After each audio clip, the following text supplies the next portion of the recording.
नमस्कार, आर्य न्यूज देख रहे हैं आप। मैं हूं आपके साथ पल्लवी सिंह। राजस्थान की खबरों की ओर रुख करेंगे। शुरुआत करते हैं राजस्थान में मुख्यमंत्री अशोक गहलोत से, जिन्होंने बुधवार को एक बयान दिया है और कहा कि राजस्थान में शिशु मृत्यु दर लगातार कम हो गई है। सरकार इसे और कम करने के प्रयास भी कर रही है। और साथ ही सीएम अशोक गहलोत ने एक ट्वीट किया जिस पर उन्होंने लिखा कि उनकी सरकार ने पूरे राज्य में स्वास्थ्य सुविधाओं में जो सुधार किए हैं, इससे पिछली 3 साल की जो राजस्थान में शिशु मृत्यु दर है वो लगातार कम हुई है। उन्होंने ट्वीट में आगे ये भी लिखा कि 2017 और 18 में IMR 41 थी, जो कि अब 30.7 पर आ गई है। इसे और कम करने के लिए भी आगे प्रयास जारी रखेंगे।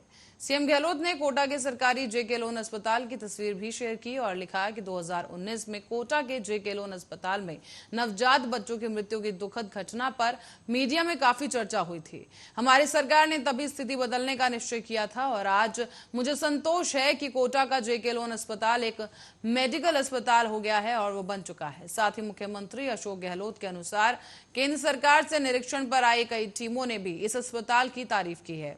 2018 की तुलना में 2021 में इस अस्पताल के नवजात शिशु विभाग में 60% और शिशु विभाग में 19% अधिक मरीज भर्ती हुए। इसके बावजूद दोनों विभागों में मृत्यु दर लगभग 67% और 50% की कमी आई।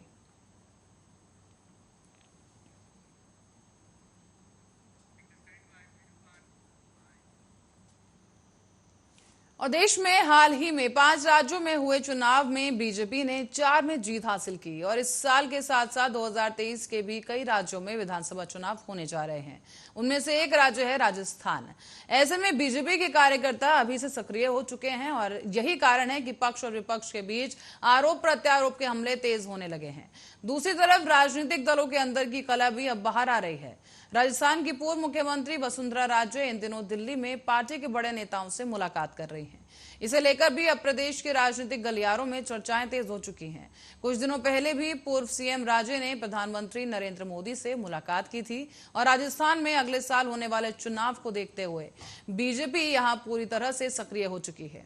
वसुंधरा राजे के बीजेपी अध्यक्ष से मुलाकात भी इसी में जोड़कर देखा जा रहा है। सूत्रों से मिली जानकारी के अनुसार यह सामने आया है कि JP नड्डा ने राजस्थान में बीजेपी की ओर से 2 बार मुख्यमंत्री रह चुकी वसुंधरा राजे से पार्टी से संबंधित बातचीत की है। साथ ही उनसे प्रदेश की राजनीति को लेकर फीडबैक भी लिया गया। गौरतलब है कि राजस्थान में पूर्व मुख्यमंत्री वसुंधरा राजे ने अपने जन्मदिन पर 8 मार्च को एक रैली का आयोजन किया था, जिसमें बड़ी संख्या में लोग पहुंचे थे। माना जाता है कि ये अपनी ताकत दिखाने का तरीका था और हाल ही के दिनों में वसुंधरा राजे काफी सक्रिय भी नजर आ रही हैं। इसी दौरान वो यूपी समेत कई अन्य राज्यों में मुख्यमंत्रियों की शपथ ग्रहण समारोह में भी नजर आई। उनका पहले PM मोदी से मुलाकात के बाद अब पार्टी अध्यक्ष JP नड्डा से मुलाकात के संकेत मिल रहे हैं कि भाजपा उन्हें पार्टी के साथ मिलाकर चलते हुए राज्य में अपनी दावेदारी को और मजबूत करना चाहती है।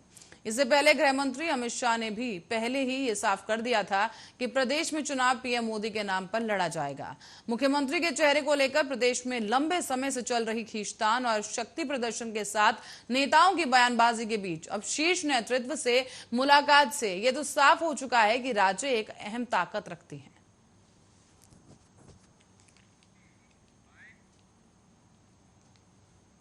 अगली खबर अलवर से है, जहां अलवर में सरिस्का जंगल में आग लगने की सूचना तुरंत ही अधिकारियों को वायरलेस के जरिए दी गई थी, लेकिन इसके बावजूद अधिकारी VIP मूवमेंट में लगे रहे और समय रहते अधिकारियों के द्वारा कार्रवाई नहीं हो सकी।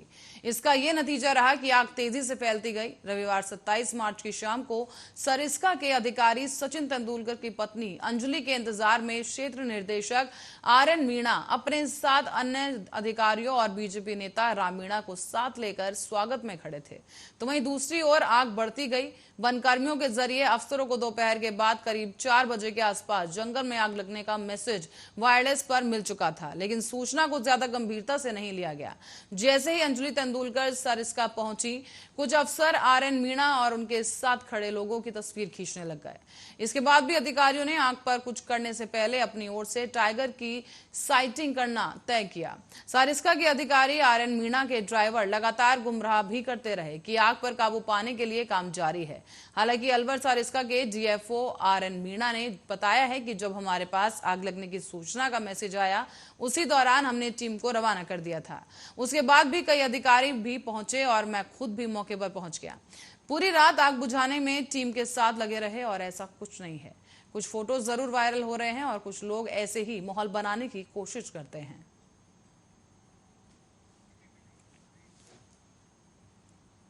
और राजस्थान के दौसा में एक महिला चिकित्सक के द्वारा क्षेत्रवासियों और मरीज के परिजनों के दबाव में आकर आत्महत्या करने का मामला सामने आया है।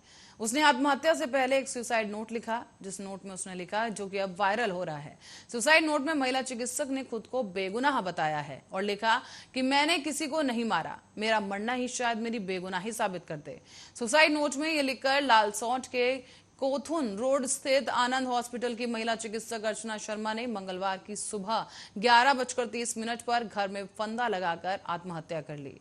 दरअसल डॉक्टर शर्मा ने एक प्रसूता की मौत के बाद उन पर लगाए गए हत्या के आरोपों से परेशान होकर ये कदम उठाया है।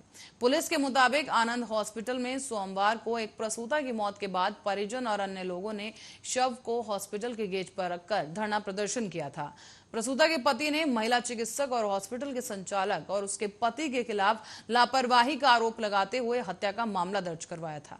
रात को समझाने के बावजूद परिजन प्रसूता के शव को घर ले गए, लेकिन इधर धरना प्रदर्शन और हत्या का मामला दर्ज होने और जेल जाने की आशंका से परेशान महिला चिकित्सक ने मंगलवार की सुबह आत्महत्या कर ली है। अनिल बेनीवाल पुलिस अधीक्षक दौसा ने बताया है कि महिला चिकित्सक की आत्महत्या मामले में रिपोर्ट दर्ज कर ली गई है और इस मामले में उचित कार्रवाई की जाएगी। महिला चिकित्सक के सुसाइड नोट को भी जब्त किया गया है, जिसमें उन्होंने लिखा कि मैं अपने पति और बच्चों को बहुत प्यार करती हूँ। मेरे मरने के बाद इन्हें परेशान नहीं करना।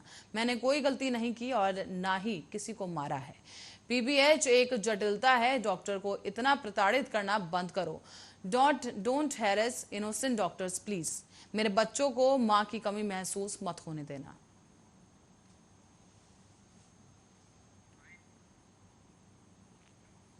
तो वहीं मुख्यमंत्री अशोक गहलोत ने सीएम निवास पर प्रदेश के पेयजल आपूर्ति व्यवस्था की समीक्षा बैठक की है। साथ ही मार्च महीने में ही भीषण गर्मी को देखते हुए अब अगले 3 महीनों में पेयजल आपूर्ति की मांग बढ़ सकती है, जिसे देखते हुए सीएम ने जन स्वास्थ्य और अभियांत्रिकी विभाग और सभी जिला कलेक्टर प्रदेश में सुचारू जलापूर्ति के लिए उपलब्ध जल संसाधनों का व्यवस्थित प्रबंधन सुनिश्चित करने के निर्देश दिए हैं।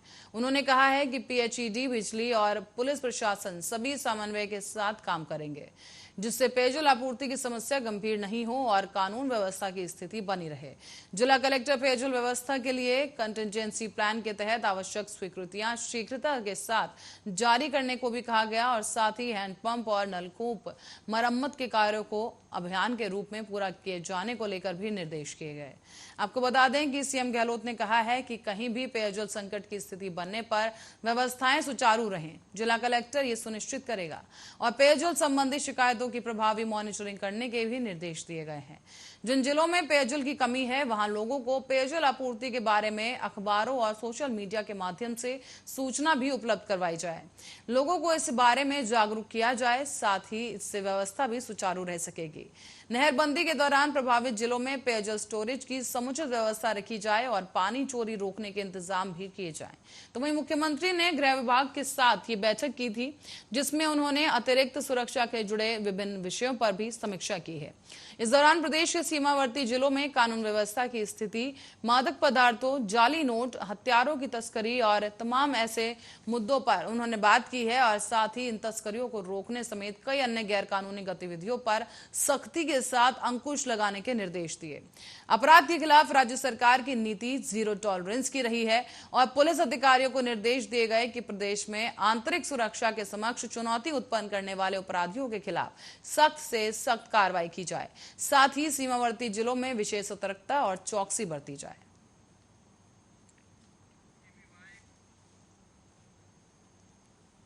तो वहीं प्रदेश के पूर्व उप मुख्यमंत्री और टोंक विधायक सचिन पायलट मंगलवार को टोंक के दौरे पर रहे, जहां उन्होंने आयोजित कार्यक्रमों में 61 दिव्यांगों को स्कूटी वितरित की है।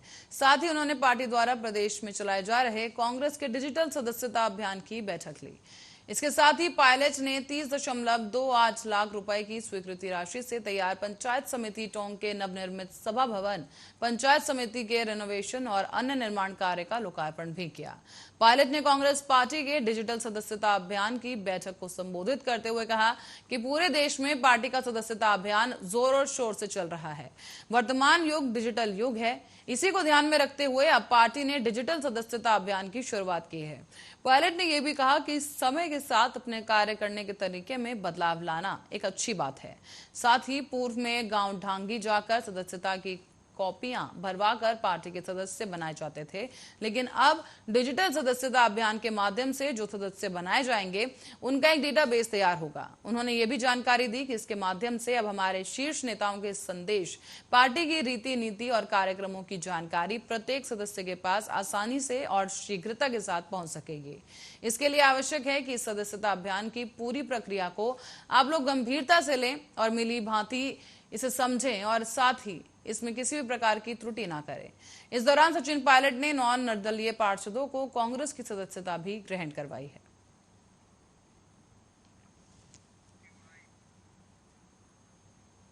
वहीं मुख्यमंत्री अशोक गहलोत ने चार्टर प्लेन भेजकर अमित शाह को राजस्थान बुलाने की बात कही थी और अब सीएम की इस टिप्पणी पर भाजपा लगातार जुबानी हमले कर रही है। अब सांसद राज्यवर्धन सिंह राठौड़ ने इसे लेकर कड़ी आपत्ति जताई।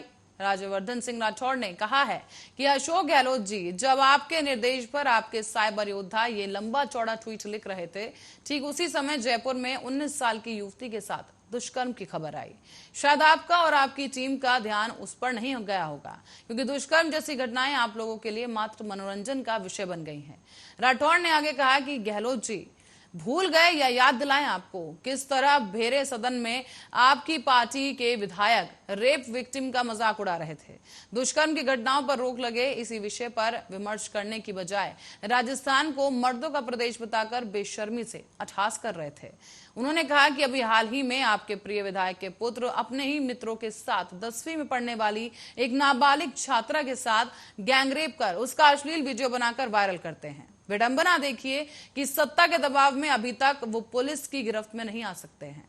इससे क्या कहा? राज्यवर्धन सिंह राठौड़ ने कहा है कि आज राजस्थान का कोई ऐसा जिला नहीं बचा होगा जहां आए दिन दुष्कर्म की घटनाएं सुनाई न देती हों। गहलोत जी, आपके इन राजनीतिक दलीलों से इन मासूमों की चीखों को दबाया नहीं जा सकता। बढ़ती दुष्कर्म की घटनाओं पर सवाल उठाना अगर आपको भ्रम फैलाना लगता है तो इससे बड़ा दुर्भाग्य कुछ नहीं हो सकता। आपके विधायक ने ही कहा था कि गांधी परिवार की गुलामी आप लोगों की परंपरा है, इसीलिए प्रियंका गांधी के बचाव में आपसे ऐसी उम्मीद की जा सकती है। हालांकि उनके बचाव में आप जितनी दलीलें दे रहे हैं उससे अच्छा यह होता कि आप अपनी कमियों को मानकर बहन बेटियों की रक्षा करते।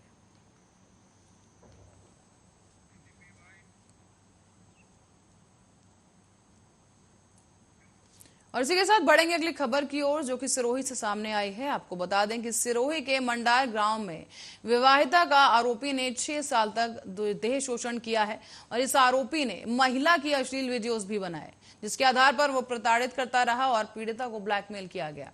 पुलिस ने आरोपी को उसके घर से गिरफ्तार कर लिया है। फिलहाल थाना अधिकारी अशोक सिंह चारण ने बताया है कि विवाहिता के साथ शोषण किया गया और उसके साथ दुष्प्रहार किया गया है। और साथ ही आपको बता दें, आरोपी मंडार निवासी जयंती लाल पुत्र पूनमाराम को उसके निवास पर दबिश देकर दबोच लिया गया। दोपहर को न्यायालय में इसे पेश किया गया, जहां पर न्यायालय ने उसे जेल भेज दिया है। विवाहिता ने पुलिस को रिपोर्ट देकर बताया था कि उसके पिता के पड़ोसी खेत का मालिक उससे अवैध संबंध बनाने के लिए रोजाना उस पर दबाव बनाता है। मना करने के बावजूद मौका देखकर उसने उसके साथ दुष्कर्म किया और गुपचुप तरीके से उसका अश्लील वीडियो बनाया। अक्सर उस अश्लील वीडियो की क्लिपिंग को वायरल करने की धमकी देकर वो ब्लैकमेलिंग कर उसका रेप करता रहा। करीब 6 महीने पहले उसकी शादी होने के बाद जब वो अपने ससुराल में पति के साथ रहने लगी तो आरोपी उसे फोन पर धमकी देने लगा और वो पति के साथ रिश्ता तोड़कर उसके पास चली आए। ये उससे धमकी दी गई और उसने कई बार माफी भी मांगी, पर वो नहीं सुधरा। आरोप है कि आरोपी पीड़िता की छोटी बहन के साथ अवैध संबंध बनाने के लिए उस पर दबाव बनाने लगा। आरोपी फोन पर ही उसका घर परिवार बर्बाद करने की धमकी देने लगा। दोनों के बीच हुई बातचीत की उसके पास ऑडियो और वीडियो रिकॉर्डिंग भी है, जिसे वो उसके पति को भेजने की धमकी देने लगा। रिपोर्ट में विवाहिता ने यह भी आरोप लगाया कि आरोपी ने करीब 6 साल तक उसका शोषण किया है और इसी के साथ इसे 2-3 बार गर्भ ठहरने पर आरोपी ने उसे दवाएं खिलाकर गर्भपात भी करवाया। पुलिस ने इस मामले में गहन जांच के बाद आरोपी जयंती लाल को गिरफ्तार कर न्यायालय में पेश किया, जहां से उसे जेल भेज दिया गया है।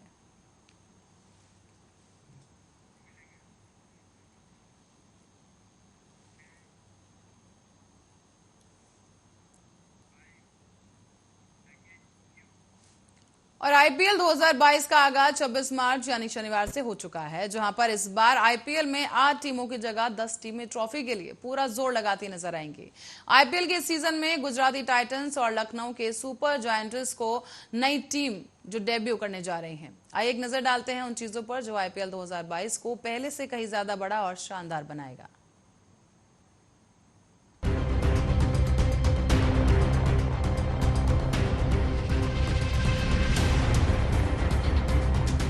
आईपीएल 2022 का आगाज 26 मार्च से हो चुका है, जहां 10 टीमें एक आईपीएल ट्रॉफी के लिए पूरा जोर लगाती नजर आएंगी। और आईपीएल के सीजन में गुजरात टाइटंस और लखनऊ सुपर जायंट्स 2 नई टीमें भी डेब्यू करेंगी। इस बार आईपीएल पहले से कई अधिक बड़ा, बेहतर और अधिक रोमांचक होने वाला है।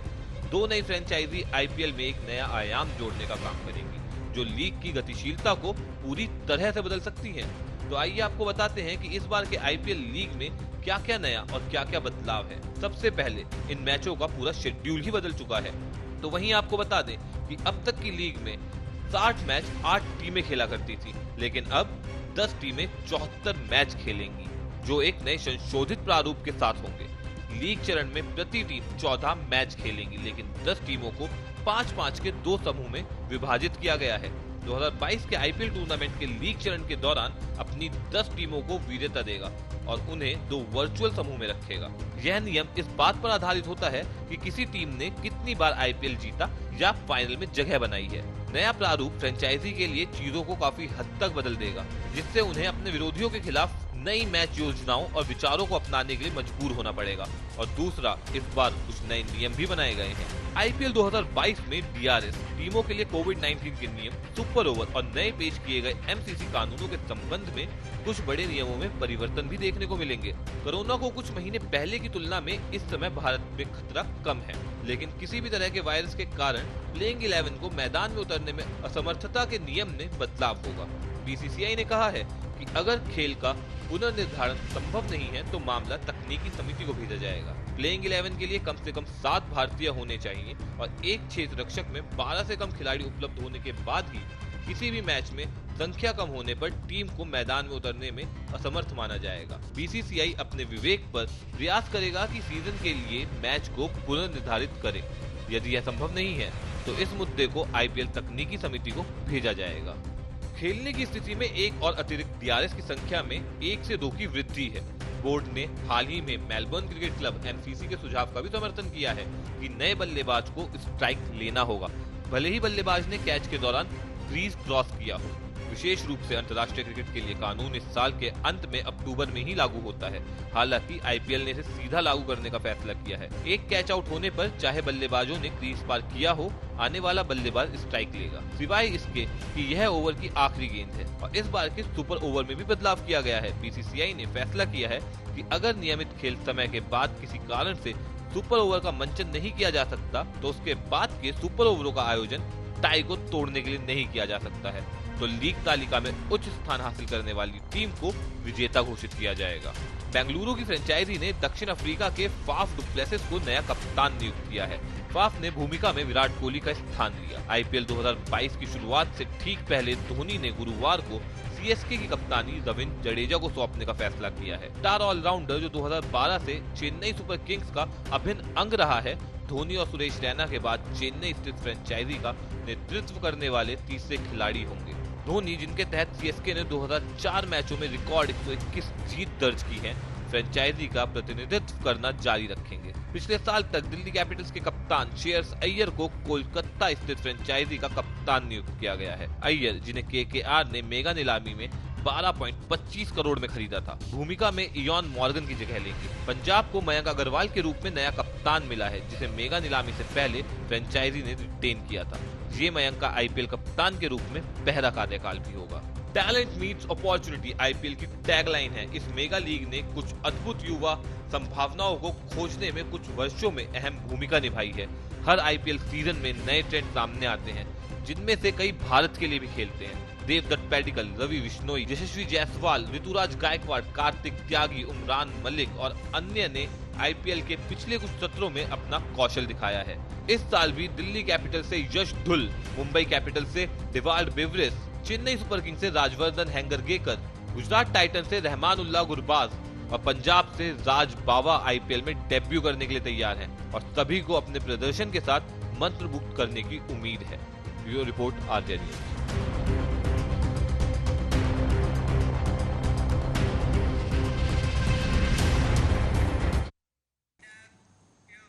और इसी रिपोर्ट के साथ ही बुलेटिन में फिलहाल के लिए इतना ही। आप देखते रहिए आरएन।